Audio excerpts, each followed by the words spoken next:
समय के भारतीय दृष्टिकोण को विश्व पटल पर स्थापित करने की दिशा में मध्य प्रदेश ने एक नया अध्याय लिखा है। मुख्यमंत्री डॉक्टर मोहन यादव ने सोमवार को विक्रमादित्य वैदिक घड़ी का शुभारंभ किया। यह घड़ी भारत की प्राचीन वैदिक परंपरा और खगोल शास्त्र पर आधारित है, जो भारतीय समय पद्धति को आधुनिक तकनीक के साथ जोड़ती है। राजधानी भोपाल में मुख्यमंत्री डॉक्टर मोहन यादव ने सोमवार को मुख्यमंत्री निवास पर विक्रमादित्य वैदिक घड़ी का लोकार्पण और ऐप लॉन्च किया। इस घड़ी की खासियत है कि यह सूर्य की गति के साथ चलती है और सूर्योदय से नए दिन की शुरुआत करती है। भारत के समय की पुनर्स्थापना के पहल विषय पर युवा संवाद हुआ, जिसमें मुख्यमंत्री ने युवाओं से सीधा संवाद किया।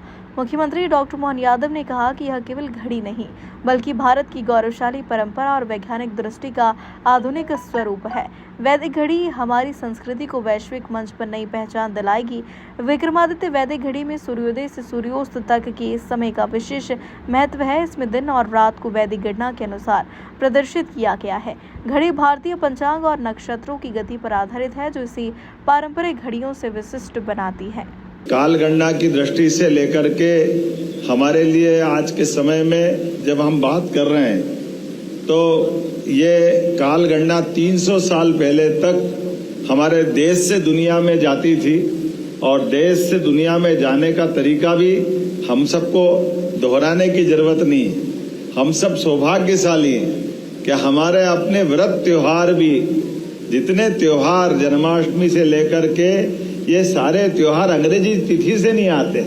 संयोग से वो अंग्रेजी तिथि पड़ती है तो हम मान लेते हैं कि ये अंग्रेजी तिथि की है, लेकिन अंग्रेजी तिथि वो बदलती रहती है। लेकिन अगर हम ये देखें कि हमारे वर्ष की गणना का जो हिसाब तिथियों के माध्यम से बनाया गया, तो ऋतुओं को भी बांध के रखा है। हमारी 6 ऋतुएं हैं और 6 ऋतु कमोबेश उसके आसपास ही घूमेगी। सावन के महीने में वर्षा आएगी तो आना ही आना है। भादवा में झड़ी लगेगी तो अब हमसे ज्यादा कौन जानेगा मध्य प्रदेश में, जहां देखो वहां बांध भर ही रहे कि नहीं भर रहे, चारों तरफ से पानी पानी आ रहा है। तो ये जो भादव की झड़ी, सावन का हरा और कुंवार के कार्तिक से जो एक एक महीने का हिसाब किताब, अगर हमारे लिए 15 दिन अधिकतम जो अपना अधिक मास तीसरे साल जाकर के तिथि गणना के हिसाब से, अगर वो, अब ये अलग बात है कि CF जून 30 के, बाकी के 31, 28 की फरवरी, चौथे सन 29, ये अंग्रेजी सिस्टम में आए तो सही लाइन पे, लेकिन आए तो हमारे बाद ही आए। अभी ये बताने में अगर अंतर करें सूर्योदय और सूर्यास्त का, तो हम में से सब जो हम कह रहे हैं उसका प्रमाण प्रकृति में ढूंढे, तो प्रकृति के आधार पर अगर अपन देखें तो ज्वार और भाटा समुद्र पे ही अधिकतर असर क्यों डालते हैं। अर्थात जब चंद्रमा नीचे आएगा और ज्वार भाटा के कारण से पानी की लहरें ऊपर उठेगी, तो ये प्रकृति सिद्ध कर रही कि हाँ, हमारी तिथियों की गणना सही है, तभी तो वो अपना असर डालेगी।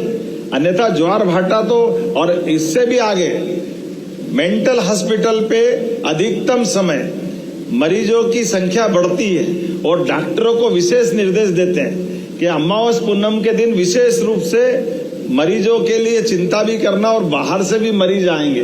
तो मानसिक रोगी जो हम, जिनको कई बार अपन अपने हिसाब से उनको जो भी शब्द देते हैं, लेकिन उनके अंदर क्योंकि 70% जल हमारे बॉडी में है, और ऐसे में बॉडी के अंदर, शरीर के अंदर जल का दबाव मस्तिष्क पे पड़ेगा, क्योंकि जब समुद्र के जल पे पड़ रहा है तो शरीर पे क्यों नहीं पड़ेगा, शरीर भी तो उससे ही बना हुआ है। तो मानसिक रूप से रोगी लोगों के लिए भी अमावस पूनम पे ज्यादा झटके आते हैं, और ये हम नहीं कह रहे, तो डॉक्टर के रिकॉर्ड बताते हैं। हम सब जान रहे हैं कि पूरे दुनिया का समय बदल रहा है। अपने आसपास देखो, एक एक घटनाक्रम को देखो।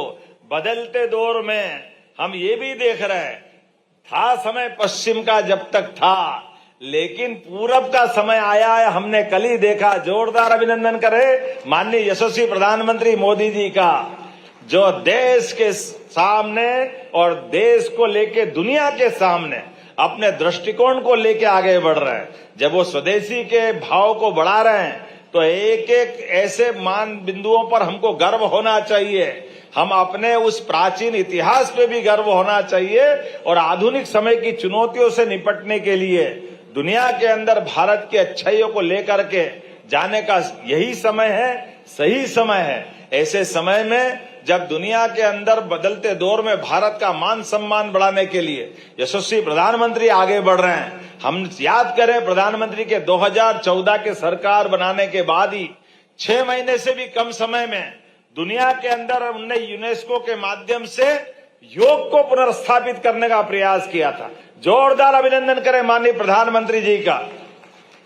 जब हमने अपने योग को दुनिया के अंदर बांटा, हमारी अपनी संस्कृति केवल भारत के लिए नहीं है, हमारा अपना ज्ञान कौशल विशेषता केवल भारत के लिए नहीं, ये समूची मानवता के लिए है। और इसलिए समूची मानवता के लिए ऐसे सभी अच्छे कामों को लेकर के माननीय प्रधानमंत्री जी के नेतृत्व में हमारी सरकार लगातार काम कर रही है। खगोल की जानकारी के लिए अगर सूर्य की गति देखना है तो सूर्य की तरफ आंख उठा के तो नहीं देख सकते थे, तो सूर्य की गति को सूर्य के आधार पर बनने वाली छाया से देखा जा सकता है। तो छाया के आधार पर सूर्य की गति अपने आप पकड़ में आ जाती है। इसलिए सूर्य की गति के आधार पर शंकु यंत्र के माध्यम से सूर्य की छाया दिन और रात बराबर कब रहेगा वो अपने आप मालूम पड़ जाता है। सबसे बड़ा दिन, सबसे बड़ी रात मालूम पड़ जाएगी अपने आप। अगर हमने कहा कि ये भारत में है और भारत में भी सेंटर पॉइंट अपना उज्जैन है, और उज्जैन का सेंटर पॉइंट भी ये भी दोलायमान है, और दोलायमान होते होते आज वो उज्जैन से भी 32 किलोमीटर दूर डोंगला में गया है। तो डोंगला में जाने के लिए उसकी जाने आने की स्पीड क्या है, वो स्पीड का भी हिसाब ध्यान में आना चाहिए। वो स्पीड है एक दोलायमान करने में 35 किलोमीटर उज्जैन से इधर और 35 किलोमीटर उधर, तो लगभग 5000 साल मतलब 27,500 साल लगेंगे आने जाने में। अब 27,500 साल बाद मिल लेंगे अपन, तो पूछ लेंगे सही कह रहा था कि गलत कह रहा था। लेकिन ये गति है, और ये गति कैसे सिद्ध होती है आज भी हमारे सामने भगवान कृष्ण का 5000 साल का इतिहास सब बताते हैं। तो भगवान कृष्ण ने नारायणा डोंगला का बिल्कुल समीपवर्ती गांव है, उस गांव में जाकर के सुदामा और भगवान कृष्ण ने उज्जैन में जब शिक्षा ग्रहण करने आए थे तो एक रात वहां गुजारी थी। ऐसा माना जाता है कि वो भी उसी समय गणना के शुद्ध केंद्र को ढूंढने गए थे, क्योंकि भगवान कृष्ण और बलराम बिल्कुल चोली दाम, मतलब एक तरह से जहां भगवान कृष्ण गए कभी ऐसा कोई प्रमाण नहीं आता कि बलराम वहां नहीं है। मध्य प्रदेश के मुख्यमंत्री डॉक्टर मोहन यादव ने आज वैदिक घड़ी का शुभारंभ किया है, और अब भारत का समय बदलने वाला है। जिस तरह से उन्होंने आज वैदिक घड़ी का शुभारंभ किया, तो अब यह मोबाइलों पर ऐप पर उपलब्ध रहेगी और इसी से अब समय देखा जा सकता है। और सबसे बड़ी बात यह है कि सनातन संस्कृति को बढ़ावा देने के लिए इस ऐप का लॉन्च किया गया है, और इस वैदिक घड़ी के माध्यम से अब यह लगभग 189 भाषाओं में भी देखी जाएगी। हर मोबाइल पर ऐप उपलब्ध है, और जिस तरह से अब इसमें सुविधाएं दी गई है उसके आधार पर लगातार हम वैदिक घड़ी के माध्यम से हमारे भारत संस्कृति को जिंदा रखेंगे। खबर मध्य प्रदेश के लिए मैं अमरीश शर्मा, भोपाल।